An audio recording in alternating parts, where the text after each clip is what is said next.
What's up, what's glorious, ladies and gentlemen? What's going on? What's going on? As y'all can see, bro, there is the biggest heron in that tree. But as you guys can see, it's your host of the most, Paul Cantu, back at you guys. Bro, that shit sounds like a pterodactyl. I might have to get my zoom lens. That thing is being loud. All right, I got the zoom lens. There is the nest. Unfortunately, the yellow-crowned night heron just flew off, but this is my front yard and my 2 pine trees. And yeah, it lives up in this nest and just frequently shits and vomits crawfish carcasses all over my cars. So that is the benefit of having trees, though. You get some dope wildlife all up in there. Hopefully he'll come back, just not during the intro. Okay, back to the lecture at hand, man. That was pretty damn cool. I'm not even gonna lie. I've never seen the herons make that type of noise, or I guess heard them just out like that. So that was intriguing. Maybe they're telling you guys in bird language to like the video. But yeah, I do appreciate all the new people who have been watching the videos. It's love. And yeah, I feel like I'm really building a community on here, which is cool. I spend like 1 day a week doing this gardening stuff, and it hands down is the best day of the week. And this week, what we have up for you guys is a garden that I'm doing for free 99. So I'm doing a bed right next to my AC unit with plants that I've seen people throw out. I busted open trash bags full of like mulch material and found roots that have propagated and grown. So I'm just gonna throw in all the free plants in that little garden. Now, a lot of these aren't gonna be native species, but they still are cool, valuable, and I think will look really nice in front of my drab and ugly back wall right here. So without further ado, let's get to the free 99 shade garden bed in today's video. Join me, and remember, Earth is my planet. Earth is my planet. Let's get it. All right, class, first and foremost, here is the area we're redoing, and I got all the bricks for free. So this whole project literally started out costing me absolutely nothing. They knocked down a house in my neighborhood, and I went, collected all the bricks over days of loading my van, driving over here and dropping them off. And that is how I created this nice outline to begin with. Now, when it comes to clearing this space, it does have poison ivy growing, and there are some dead plants in pots that need to get out. So first things first, you gotta clear the environment to throw in some new stuff. All right, man, life lesson. Leaves of 3, leave them be, dude. This is Toxicodendron radicans, or poison ivy. And if you break any part of this plant, the sap will itch your skin or my dog's. It does have a place, just not this space. It's native, it benefits birds and butterflies, but I didn't want to risk it with my pets.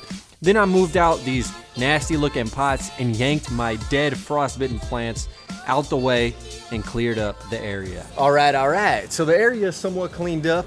One plant that I did throw in here that managed to survive during the freeze that happened in Texas was this cast iron plant. Now, this is native to Japan, and when I was in New Orleans, people would frequently plant these in their shade gardens. They have a lot of varieties, variegated ones, and this is just a variety that someone threw out that I picked up, and I threw in this nice container, terracotta sun encrusted, that I got at an estate sale. So I'm gonna clean this dude up because he is the lone survivor, and then I'll start throwing in some more things. So the cast iron plant is called the Aspidistra aladior. And right now I'm just clearing out all the leaves that fell in the pot so the new shoots have room to fill in this entire piece of sunshiny terracotta. Now, one thing that I don't like about this plant is the edges of the leaves get nasty, so I just trimmed them up, and that's why I keep it in a pot. It can get a little bit big if planted in the environment, so I wanted it confined to the pot, but once trimmed up, this dude was looking good, and he will grow up, get bigger, and cover up a good portion of the AC. Perfect. Okay, so cleanup is complete, and now it's time to throw in plant number 1 that was free 99, and they are the elephant ears, okay? So these dudes I found in the trash bag when I was collecting mulch out of my neighbor's garbage, basically. And I crack open bags because I'll see the landscapers come in, chop down some plants, and see some viable options that I can root in water, such as these taros or elephant ears. Now, these are native to Southeast Asia, and they can get huge. I'm talking about leaves that dwarf small humans. Oh my God! Bruh, it's crazy, and it's called elephant ear for that very reason. So these dudes, I just threw the roots in water, and then they grew, and now it is time to put them in my free 99 garden. Even the dirt is just straight compost that I got from roaching off my neighbors. So I filled the compost in a pot and then I threw in the coloxia. Look at that, the root word is colossal or some shit like that. Anyways, I have to keep the taro in a pot because they can be invasive to Texas bayous and wetlands. So I'm just growing these in a pot for now. And eventually I may switch them into the ground if I can ensure that I can maintain control over their population. And there it is, dude. Elephant ears in the pot. Hell yeah. All right, so now that we have the elephant ears in the ground, the next plant I'm throwing in, I received from a friend, and it was a cutting of this trumpet. It's called an angel trumpet because it has big white flowers. This is a tree. It needs sun, but I figured since it was free, I'm gonna throw it in this spot and just see what happens. If anything, just the growth and foliage alone is super cool looking. It's intriguing enough for me. And of course, it has to go in the free garden. So let's get it in. Okay, so this is crazy, but Bromeliad aurea is actually extinct in the wild, but it's widely grown in cultivation for gardens. And that's where I got this cutting from, was my friend who has one. Originally, it's native to the Andes, so it likes warm, humid days and cool nights, and hence why it got kind of invasive in California. So just know your area when you want to plant one of these. It is an absolute stunner. However, it's poisonous as well, so don't go munching on it, okay? It looks cool in this area. It needs full sun, but I said F it. We'll see how it turns out, but it looks good. Now, the next plant that was free also will add some structure and a different pop of color. Just look at the dark leaves of the Ficus elastica, and this is normally a house plant. I just left it outside in this jar, a little cutting that I had, and it did root out. So I'm just gonna throw this stick in the ground and see what happens.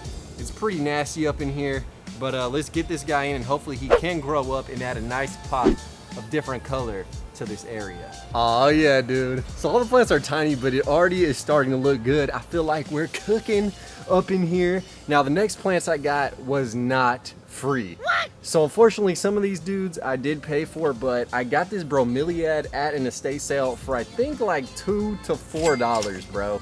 And it's really cool buying plants at estate sales because you'll see like an elderly woman who took care of a garden, had a ton of really nice plants, and then unfortunately did pass, as we all will. Sorry to get morbid, but that's life.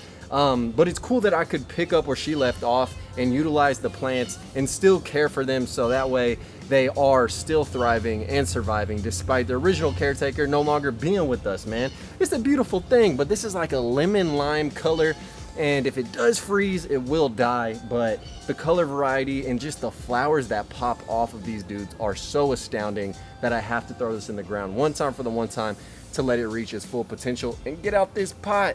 Let's go. Okay, bromeliads are native to the Americas, and they are hands down one of the coolest plants. Like, how did such a huge plant fit in a tiny pot? Bro, they don't even need soil. A good 3/4 of them are epiphytes, meaning they can just anchor to trees with their roots and get all the nutrients from the sun, capture water and like the clouds, the forest, just humidity in general. It's just so cool. Like, Spanish moss is native to Texas. It's a bromeliad. Pineapples are bromeliads. They come in a ton of colors, shapes, and forms. I love the lime green one. It looks amazing, and I'll probably be grabbing more for other parts of the garden. All right, and we're looking good, baby. So the next plants we're throwing in were also found in a trash bag on the side of the road, and I think these are irises. I'm not 1000% sure. They look like baby little palm trees, but I threw these guys in some water and they rooted. So I looked them up on iNaturalist. That's what I used to try and distinguish things that I know nothing about. And it suggested these were irises, so I think they are of some sorts. And then I also have some nice Easter lilies as well. They had the bulb, so I threw them in water and they did leaf out. Stop eating that, boy. What you doing, you crazy little dude? And I have 2 of those, so I think I'm gonna throw them on the edges of here and let them grow. Now, because these are some flowering plants, I wanted to make sure the irises and lilies were on the edge of the beds, so whenever you look through, you'd be greeted with some nice flowers, and light does manage to hit the edges of the beds a lot more than by where the AC unit is. Now, I don't know the type of lily. I'm not even going to lie. It's so small, it's hard to distinguish what type it could be, but I had some growing in the backyard before I moved in, and I think it can survive in the shady kind of environment I got going. So we'll see, man. Only time will tell, but they were free. Can't complain. This is the big enchilada, okay? This is a Cape, I think it's called a Cape honeysuckle. It hasn't flowered yet, but I've seen them pop off in garden centers. Orange flowers, bees are just like crackheads to them. And this is a plant that looked dead. It was tossed to the curb, thrown out. I picked it up, left it on the side of my house, and it did end up springing forth from the roots. And that's what's cool about these plants, man. It says they can't survive freezes, but they can though. This is Tacoma capensis, or the Cape honeysuckle. It's not truly related to the honeysuckle family, but it is from South Africa, has amazing flowers. So we'll see if it takes off, gets large, and can provide some crack to these bees. Okay guys, so the next plant we're gonna throw in is gonna add a nice vertical element right along this wall, and it's going to be this sky pencil holly. Now this was a piece that I picked up in the winter, so it was like $10, I do believe. Again, it wasn't free, as are most of the things, but we got a couple of exceptions, all right? It is starting to bust out with tiny little flowers, so I'm gonna throw this up against the wall, let it grow tall, and fill in some space. So this truly is a master of cultivation. It has a narrow habit, grows tall. It looks elegant, bruh. Like, I see this outside restaurants all the time. It grows in zones 5 through 9, so I'm sure a lot of you guys can throw it in your garden. This is a notorious example of me just buying something because it was on sale and was cheap, but I think it'll serve its purpose and block the AC. Okay, so we have a lot of things planted, and y'all might have noticed that I did leave a hole right in the center where there's not a plant yet. And what I'm gonna put right there is actually a transfer. So when I planted my sago palms, a person left a comment saying I put my red Cordyline Frucosa way too close to the sago, and boy, were they right. See, look at this, man. My free sago palm really did branch out to perfection. Huge branches, but it is dwarfing my Cordyline Frucosa. I feel bad for the guy, truth be told. Someone get him up and transfer him to the backyard, where I think he'll have a little bit more space to grow. Okay guys, so Cordyline Frucosa, or the Thai plant, is one of my favorite plants. You guys know that. It's originally from the Pacific Islands, such as Papua New Guinea, New Zealand, and it says it grows in zones 10 through 12. However, they survived the freeze. Like, they all died to the ground but grew back. So I had to throw this dude in here. I left some space around it for other plants, but God, the red foliage is crazy, dude. All right, Thai plant, check. Now to throw another little tropical ting in here, I'm gonna add this Big Dad Bromeliad right cheer. And you guys best believe, if these dudes survive the winter, I'm throwing in every color of these guys they have at the local box stores. Trust. All right, so the Bromeliads are in the ground, and the next plant I'm gonna throw in is this Butamus barberry right here. Now, I did purchase this. It was in the front yard. I thought it died, so I dug it up, but then it came back. So this dude, I think, is called the orange rocket barberry or firecracker, something like that, dude. Either way, it grows in zones 5 through 9, 4 feet tall, 2 feet wide, and I figured it would complement the Thai plant and contrast the green very well, so I'll put it in, and I can't wait to watch it get big. Barberry is in the ground, and now I'm throwing in 2 more plants. This one, which again was a clipping I found in the trash, I have no clue what it is. I looked it up. It said it could be like goldenrod or something else. I have no clue. It's been inside my house, so I figured I'd plant it and hopefully it'll flower and I can tell what it actually is. And then this false daisy as well, which was just growing in this planter. So hey, it's a happy miracle. This is a native species, so let's throw them in and see what we end up with. So I threw in the false daisy, or the Eclipta prostrata, just to fill in some gaps, but evidently it has some benefits for liver ailments and it can be used to treat hemorrhoids. Luckily I'm not afflicted, however, the more you know. Either way, I like the way this plant looks. It has tiny little flowers, but I like it that way sometimes, man. Makes you stop twice to really look at it. Okay, now these 2 little doodads I actually think might be Mexican petunias, which are extremely invasive. I'm not sure though, but I think I'm about to go rip them out right now, but whatever, they're part of the video. Just gotta tell you guys, sometimes I be doing stupid shit. Love you. And all right guys, so all the plants are in the ground. Now the final step is to mulch the area, and luckily it has been raining, so it washed a lot of leaves and twigs onto my sidewalk. So I'm just gonna rake some mulch up, throw it on, retain that moisture, and then show y'all the final product. So here is a before, just to refresh the memory. Looked terrible, and here is the result. My guys, we've came a long way. They still gotta grow up, fill in all the spaces, but it still looks significantly better.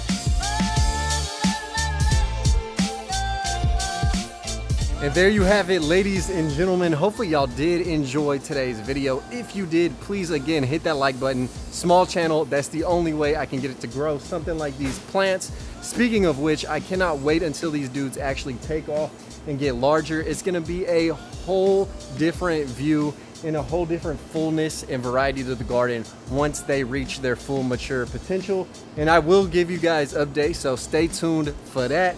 But you guys know, Earth is my planet. Earth is my planet. Live the dream, eat that ice cream. Until next time, I'm locked, I'm loaded, I'm getting plants for free, and I'm out. Peace. Killing these songs, leaving them bloody like I used to. And I'm in it to win it, so I'm somebody that you should get used to.